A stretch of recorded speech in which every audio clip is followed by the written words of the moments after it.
Philosophy today often gets dismissed as useless. People ask, why should I think about other people's thoughts? What's the point of studying if there isn't a strong job output?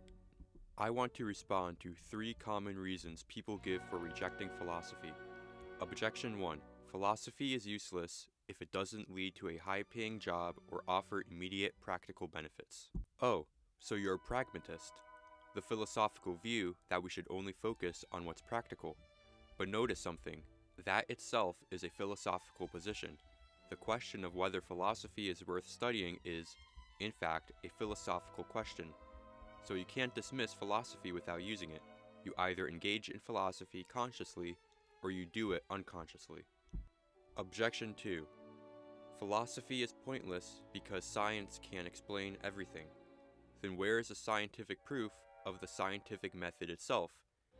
That you use to explain everything. There isn't one, and there can't be. Saying the scientific method is true because it works scientifically is circular reasoning. It's like saying the Bible is true because it said so in the Bible. That doesn't justify anything.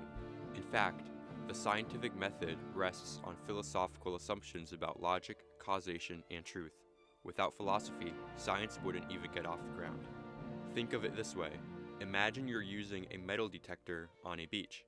It only detects metal. Would you conclude that metal is the only thing on the beach? Of course not. There could be plastic, glass, or countless other materials. Science works the same way. It's incredibly powerful, but it's designed to detect certain kinds of truths, not all truths. Third, the idea that philosophy is unreliable because even brilliant philosophers disagree on fundamental issues. It's true, people still debate questions like whether God exists or whether we have a soul, but disagreement doesn't make a field worthless. And here's the catch.